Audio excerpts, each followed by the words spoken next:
This is the Extra Point Podcast.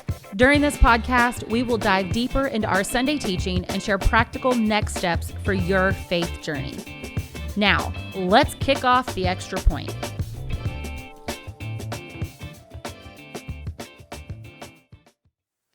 Well, welcome to the Extra Point. I'm Cheryl Ross, the Next Steps and Discipleship Pastor here at Southwood Church, and I'm with Scott Beha, our lead pastor.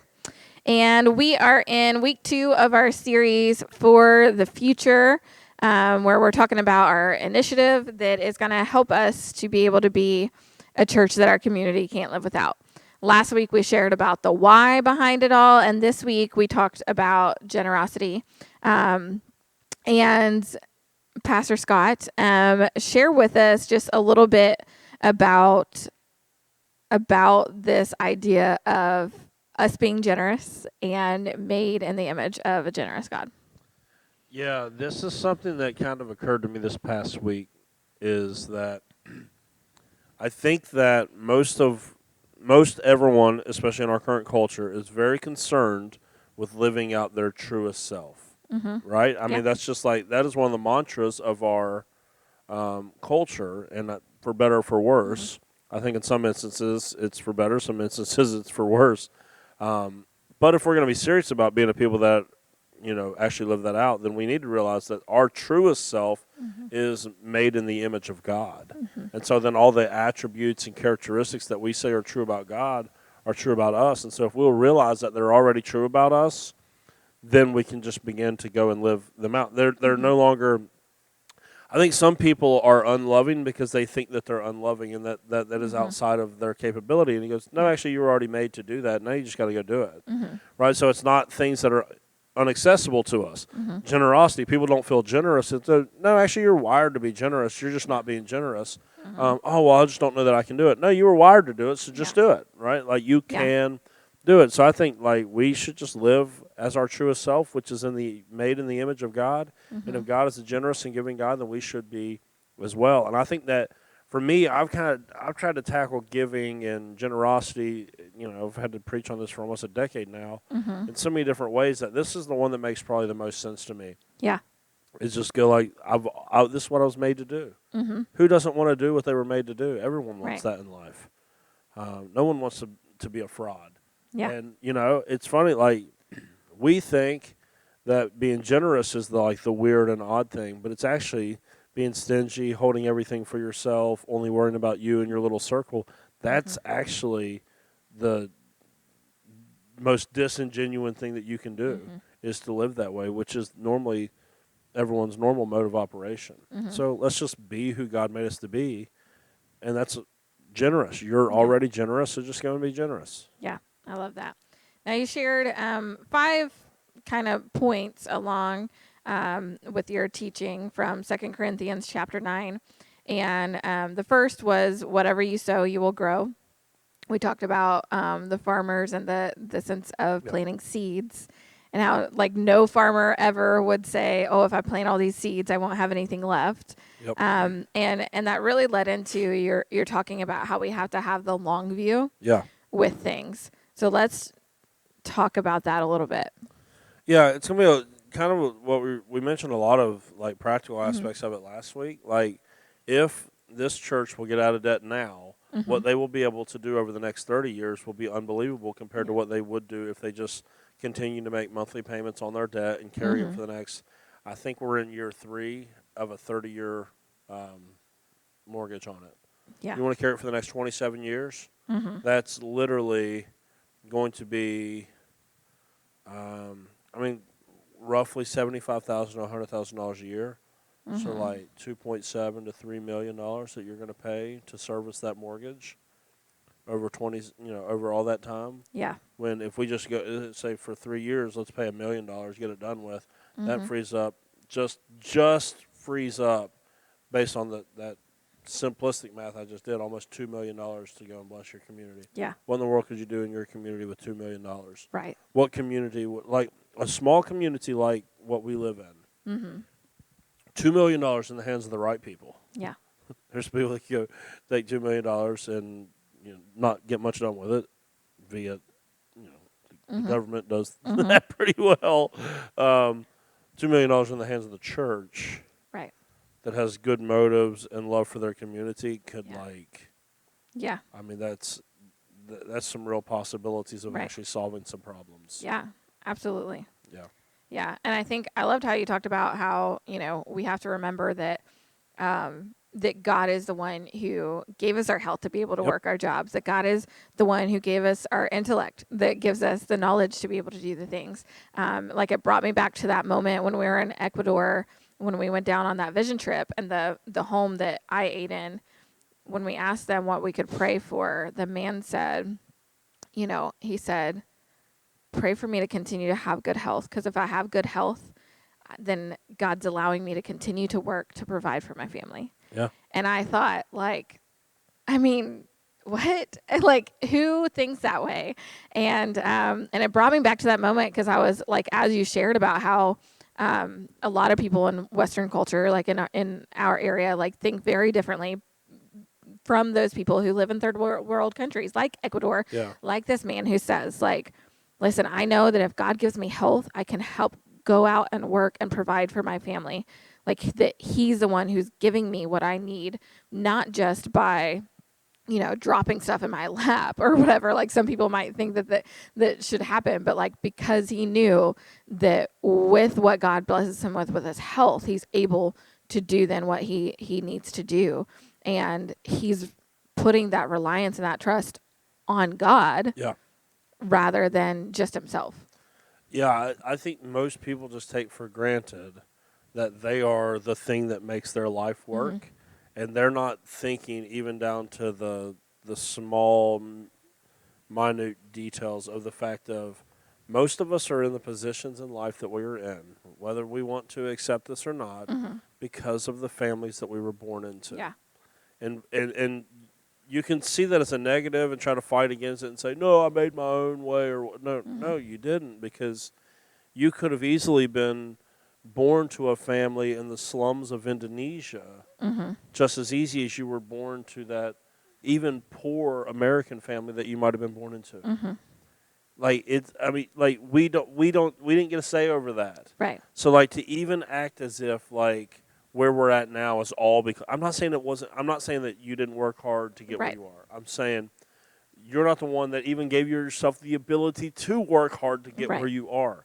And so like if we will just begin to see everything as a gift, like that's when our hands get really released to go and to actually be generous, because we go like, I don't really have a stake or a claim on this anyways, because it was a gift. So since it's a gift, it should be given, right? So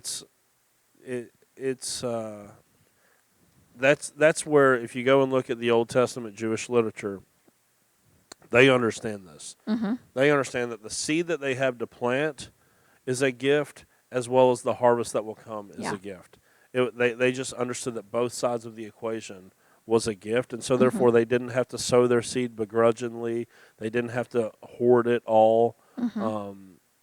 They have such a good theology around money and possessions and things because they understand that about God. Whereas, we got too many people that are very self-sufficient, and because we live in the Western world, most of us are never going to struggle in such a way to go like, I legitimately don't know how we're going. Like, and I know like everyone's stretched financially right now, but like, can we not pretend that like what we're really frustrated about is that we can't go to Buffalo Wild Wings? It's not that we don't really know if we're going to have something to eat. Yeah. Right. Everyone can still go to Kroger and get some ramen noodles. Like we can all still, like you can still do that. And okay, well maybe that's beyond you. Well, there's a food pantry in every town. Yeah. Like, and if not, okay, the government does have program. Like, so here in the Western world, people at least know, I will be taken care of in these ways.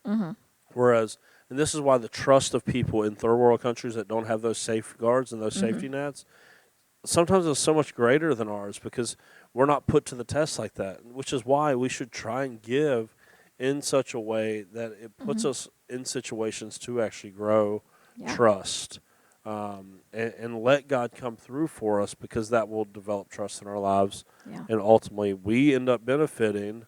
But you have to put yourself in uncomfortable situations, Right. right? I mean, this is how you can take money off the table. Just go into a different situation. You want to grow in any area of your life, you have to put yourself in uncomfortable situations to do that. Yeah. Because growth doesn't happen unless there's stress put on. Yeah. Like, this is how your muscles grow at the gym. You put stress on your muscles, and then during the recovery time, they grow. Yeah. And so if you want to grow, kindness or boldness or any other characteristic that you want to see happen in your life, it happens during times of stress.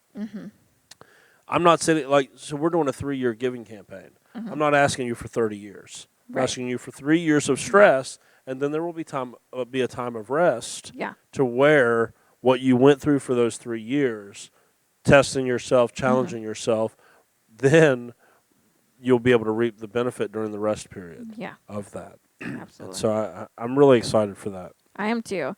I think, that talk about how, our giving should be at a level that requires trust. I think was super challenging, because I think too often we can easily be like, oh, I'm giving my 10% or whatever, and that's okay. Or, I've heard a lot of people will say, oh, if you don't give 10%, you can give 2% or whatever. And I'm like, well, but is that what God's asking of you? Because I think where you said, that doing something with the right attitude is more important, or as important as the amount. It's not so much the amount, it's the attitude, and it's also just doing what it is that God's asking you. I think too often we can just look at a number or a percent and think we're doing what we should be doing, but we haven't taken the time to really reflect, to really pray about what it is He's asking of us. Yeah. That can then produce that trust. Yeah, I think I do think, and again, this is not to diminish what anyone is doing, because I don't know individual stories. So when I throw out dollar amounts or percentages, it's not to diminish what someone is doing, because I don't know their story. Exactly. They could be in a process of trying to get somewhere else as far as financial situation is concerned. But I'm saying, there's some people that they'll give $10, and you're like, oh, they feel like. Are you cheerful about giving $10? Let me are you seriously you're going, man, I'm cheerful, or you're just doing that because I'm gonna guess if you were giving with the right heart, that amount would probably be a lot higher. Not because not because the amount matters. It's if you're really man, I am invested in what's going on here. I'm going to be coming in at a higher level because my heart's in it. Right. Whereas sometimes. But on the flip end of that, there's people that probably give literally thousands of dollars to this church a year, and some that have given over hundreds of thousands of dollars probably over their lifetime that wish that they could do anything else with their money other than what they've done. Yeah. But they give it out of a sense of obligation, and so they're getting robbed of it as well on both ends. But when you actually allow this to become a matter of your heart, then both of those line up. You will give at a level that you are invested, and you will give at a level that gets you excited about what you're participating in, and so you'll be able to give it cheerfully. When you give a small gift, if it's not really a sacrifice, your heart's not in it either. You can give a big gift and do it begrudgingly, your heart's not in it. So we have issues either way, which is why you have to make it a matter of the heart. Yeah, which I think I think that point of we are made to be generous is something huge. Is that when we embrace that, it can change the way that we view all of this. And so I loved that point, but I loved also how we have to realize. I think this was one of the questions for the groups that you put down. Is a lot of people will be like, well, God's gonna do what He wants to do with or without you. So if that's the case, why do we have to give? And you shared about how it's you're missing out. Exactly. When you don't give, you're missing out. I love to see knowing that we had 18 baptisms, my own son being one of them. Yeah. Last week, if I don't give, I don't have any part of that. Exactly. And it's I think here's the thing that I say all the time is yeah, I give my money. I don't know that people are going to get baptized. I don't know whatever's going to happen from that. But that's not my job. Like, Yep. my job as a follower of Jesus Christ is simply to give and trust the leadership, trust that that God is going to use that through the leaders, like to let them know what it's going to go towards, where it's going to be spent, how it's going to be spent, to do his work and his will. Like, that's the job that we do. And when we don't give, we are missing out. But your next point was that, God provides all that you need and enough to share. Like, that point, Yeah. I think the key word there is need. Yeah. Like, when we look at the things that we're spending money on, like, this is something that my husband and I are currently doing to be able to figure out what our 3-year commitment is that we pay out money every month to a lot of things that we don't actually need. Yeah. Right. But I think that if we can look at those things, like really look at those things, then that's going to be a huge, huge point for what God's going to be able to go and do through us and in us. So verse 9, it talks about how it says, as the scriptures say, they share freely and give generously to the poor. Their good deeds will be remembered forever. Mm-hmm. And you said that this, like, our generosity will accomplish our vision. Like, that verbiage of their deeds will be remembered forever really is what, like, it sounds like what our vision is, to be a church that our community can't live without. Yeah, and I said it on Sunday, and it's most churches are hoping that what they do on Sunday morning is what will get them recognized. Mm-hmm. That's really not the case. Right. If you do Sunday mornings really good, I'll tell you the people that are normally, this is not necessarily ours. This is some of our growth, but not all of our growth. As you can see, we do a lot of baptisms. We do see a lot of people come to Christ here. But normally, churches that are growing, it's a lot of sheep swapping, and it's because you do church on Sunday mornings better. If you want to reach those that are far from Christ, it will not have nothing to do with your church service, because I'll just be honest. The single mom or the addict, the person far from Christ, take whoever take that person that you're thinking of in your community that you so badly want to reach, that is far from God. The wealthy businessman, whoever, they don't give a crap how well you can play Elevation's newest song. Right. They care about whether or not you actually add value to the community that they live in. So you want to do really good Sunday morning services. That will get some people to leave the church down the road that doesn't honor excellence, which that's an issue too. I'm not saying we're getting away from excellence here. Right. I'm still going to look at every single week. We're going to have a service planning meeting. We're going to fix what's wrong, because whenever these doors are open, we require excellence, period.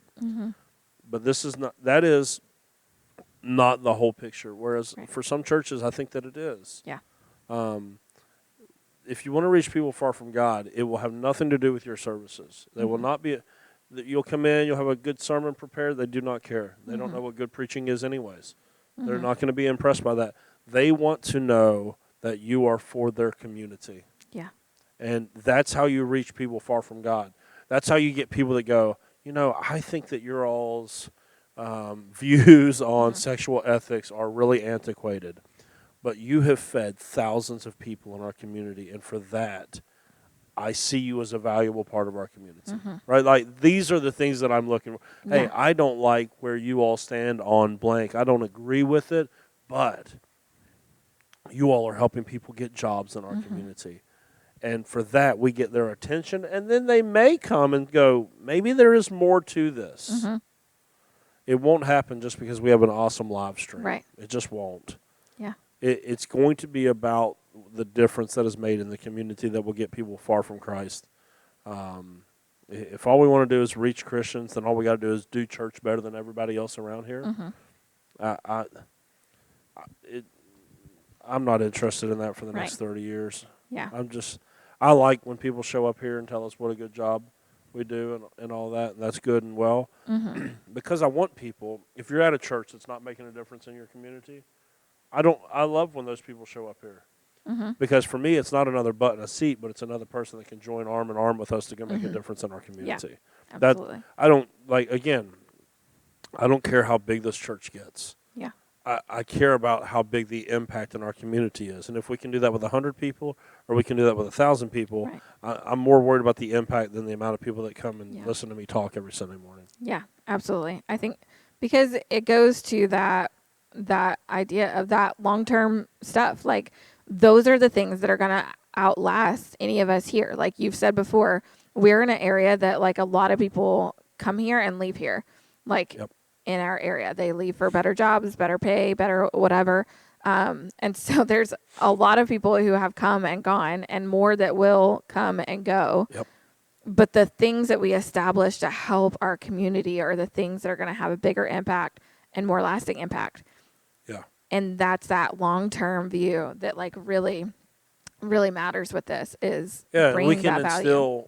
We have instilled stuff into people here that are now all over the United States that Yeah. have been able to take a piece of the DNA of Southwood Church wherever they go. Yeah. Because this probably, and I'm not trying to like, if God wants to grow this church to 1,000, 2,000, 3,000, that'd be beautiful. But I don't know that that's necessarily Right. going to be the case because Charleston is just a hard place to get that. Like, there's just not the population coming in to like when I first came into ministry, I was so frustrated that like we could never get past the point that we're at now. But now that I understand more about what's actually going on and why that really is, once I've been able to see it for over a decade now, I go like, I now understand that like actually a 500 person church in South Charleston, West Virginia, is probably about as big of scale as what a 10,000 person church in Charlotte really is. Yeah. You're still like based on just overall amount of people, percentage wise and things like that. It's on that. I was looking to try to pastor a church of 10,000 in West Virginia. That's never going to happen. There's not enough people here. Yeah. Whatsoever. So like this is the process that the Lord's just like really taking me on is like, look, 300, 400, 500 people here. And not that I don't want it to grow past that because it may. There are churches in our area that have gotten past that. But if it doesn't, I found contentment in knowing that with the people that we do have, we can make a lasting impact right here where we're at. And that's all that I'm interested in for the next 3 decades of my life. And there's such merit to what you were saying too, because like I think of my friend Katie who's in Georgia, and like this was kind of that first church that they got to be involved in and really get on board with some things. And I think of some of the stuff that she's doing at the church plant that she's at, and knowing that like she felt the confidence and things to do what she approached leadership to do because of what the experience that she had here. Pastor Anna and I were just talking about some of the youth that she has and how like there are teens who want to come up and work during their breaks of school at high school. And like, this is the first round of students that she's really had to do that. But I was like, over time, you have instilled that within your team, within the ministry where kids are, young people are seeing that they have something to offer now, like, and that they can do work now. And I think those are the things that I see and I get excited about because I just can't wait to see, I can't wait to see what's going on in the future. But so in verse 10, it talks about how we will have a great harvest of generosity produced within us. And you talked about how generosity grows more generosity. And Scott, I just want you to share it. Like, how have you seen this possibly in your own life?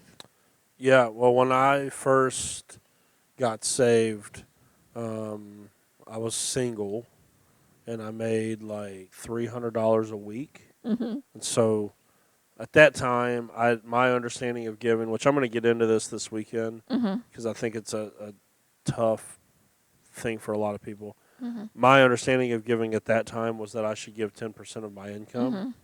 And so on $30 or $300 a week, it was like $30.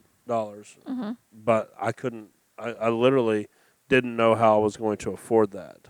Yeah. And it took a couple months for me to like put God to the test and go, okay, I'm going to do it. I'm going to do this. And if I hadn't been able to do that, I would not be where I'm at right now in regards to generosity. Because it was funny.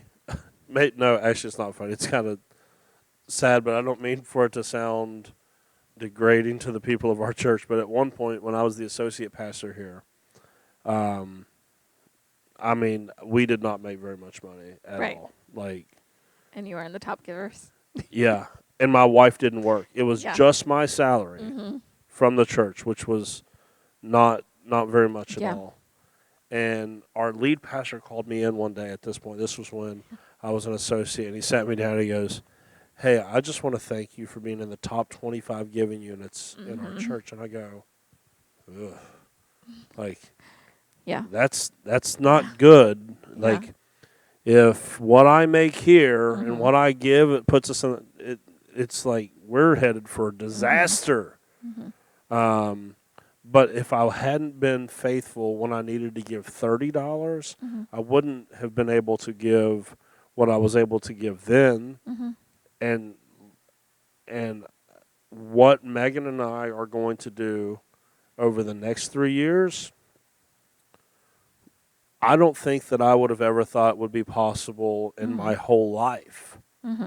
But I wouldn't even be interested in it if it were not for all of the steps that we have taken in our life to be generous, to get to the point where we go like, yes, it seems like a stretch, but we have seen over and over and over and over and over God's faithfulness on our life, and so we're willing to, okay, this is what he laid on our heart. This is what we're going to figure out how to do. But all of this started from literally me when I made very little money, giving $30 a week. Yeah. Even somewhat inconsistently, because there were some weeks like if my car payment was due, I was like, I can't pay the $30. Yeah. So like, Yeah. but just starting somewhere, and then where I was able to get to, where I'm at now in regards to, and it's not where I will be because I didn't.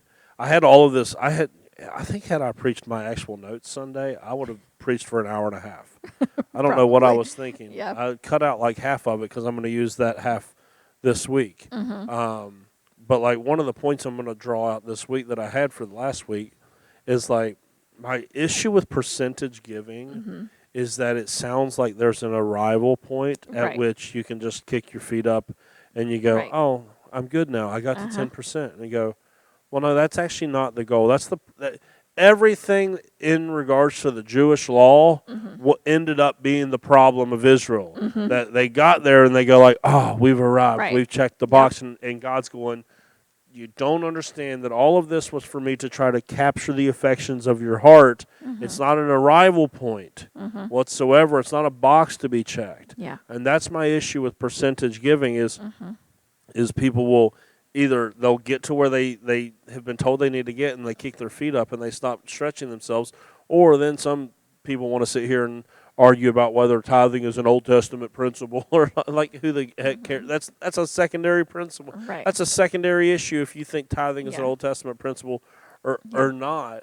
But neither one of those responses to giving is very helpful, to be honest. And I think I would even be in favor of removing the word tithes from the language of the church because of the baggage that comes along with it. Yeah. Because we don't really explain it very well. Right. Yeah. Like if I have never been to church before and I come in and somebody says tithe or whatever, I'm going to be like, what are they like? What are they talking about? Because it's not something that is talked about in most places. Like it's just giving. It's generosity. It's that. Like it's so. Yeah, I think it is something that is hard to understand for a lot of people. Or I said in my group last night, like. I don't like to talk about percentages or tell that because I think that can tend to be an excuse for people to not actually give what God is calling them to give. And so, because percentages, like, look, if you make $100,000 a year, you make double the household median income for where you live. Let's say that you tithe, which is a tenth. You have $10,000 away. Your family is surviving on $90,000 a year. Okay, that's like I saw something this past week. I didn't fact check it. I just saw someone throw this out there that like $100,000 now is like the old $100,000 is now like $300,000. Like if you want to live like you ever grow up and you're like, man, I hope I make $100,000 one day in a year, and because we thought that was like the spot to be in. Well, now that like $100,000 a year like just puts people like very much in the middle class. Yeah. Whereas like now $300,000 is now what Yeah. everyone's trying to make in a year. If you're living off $90,000 a year, though, you're not living in poverty. Right. On the same thing, if you make $300,000 a year, and you want to give your 10%, you want to give 30,000. You mean to tell me that you need $270,000 a year to survive? Right. Come on. Yeah. Come on. Well, that's what, like, I think we tend to, in our culture, any pay increase, we increase our living. Like, we end up, instead of just living. And I do think the $300,000 person would tell me, yep, I do. Yeah. And I'll go, yes, you do. Because have now the you have boat, 3 they have cars, the you have a cars. boat, you have a 5,000 square foot house. And again, Yeah. God is not against you having nice things. Right. I'm just saying if you make $300,000 a year, you could still have a pretty nice standard of living if you gave away $100,000 of it a year. Yeah. I'm just letting you know. Yeah. You could. $200,000 is a lot of money. Yeah. Like I said, if you had $100,000 and you gave away 10 and you had to live on 90, you're still going to be living better than just about anyone on the face of the planet. Studies have already shown once you get past $60,000 in income anyways, that your quality of life doesn't even increase. So there's people, and I'm not even just talking about Southwest Church, I'm saying in the church all over the world that could be solving all of these problems. Yeah. There's people sitting in those churches that you are making $1 million a year, and you are holding on to $900,000 of it a year. Oh, you're giving away $100,000. You mean to tell me you need $900,000 a year to live off of? Like, are you serious right now? Like, you could give away half of that and still live better than just about anyone that you know. Yeah. This is why percentage giving irritates the crap out of me, because then there's other people that they make $300 a week, and we tell them to give $30 of it, and they literally don't know how they're going to do it. Yeah. That's why percentage giving, because for them, if you make $300 a week, 10% might not be generous, like might be too generous for where you're at. Yeah. You may need to give $15 a week until you can get your stuff under control, because my guess is the person that is making $300 a week, unless they have taken some major financial steps to get themselves in really good shape, is probably in debt because, from school or cars and all this. So they need to clear all that stuff up before they can truly come and be generous. Yeah. So this whole percentage giving on either side, this is what I'm going to rant about this weekend. Like, This is a pre-rant. this is not like a check mark box like, oh, okay, I got to get to the 10%. It's like, no, because some of y'all need to get to 50%. So, some people literally need to get to 50%. You're making so much money and like you're giving so little of it away and acting as if, if I don't have $500,000 in the bank, like, come on, y'all. Like, you need $500,000 a year to live on. The only reason you would need that is if you're like trying to live some extravagant lifestyle. And again, God's not trying to be like, we're not talking poverty mindset. Right. I'm asking if you make $1 million this year for you to live off 700,000 of it. Yeah. I mean, goodness gracious. I don't think that's going to, like, I'm pretty sure you can still have a pretty nice house and whatever car on the face of the earth that you want. Yeah. And you could probably afford a maid and to eat out every night at $700,000 a year if you'd like. Yeah. But I don't know. It's just, for me, the church has done most people a disservice by trying to tell them that 10% is the goal. Yeah. Rather than teaching a true heart of generosity. Yeah, absolutely. So he kind of gave us a couple next steps on Sunday to examine your regular giving, which I would say to do that, like we've printed out our past 5 months of statements to go through and see what all we've been spending money on. That's part of us examining our regular giving, and also for the 3-year contribution to pray about that. I'll also say that if you need help with understanding how to budget, or how to maybe see some of the principles that we'll probably touch on throughout this, Financial Peace University is a great next step for you. If you are someone who's possibly, dealt with some debt, or you don't know how to budget, or whatever, Financial Peace University has a lot of really great information that you can learn to be able to apply to your life to help you with this. So next week, you got a little preview here, but we'll continue our series and we'll give you more practical next steps for your faith journey.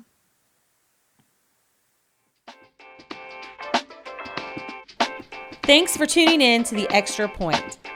Be sure to subscribe to the Southridge Church podcast and tune in every Wednesday for another episode of The Extra Point.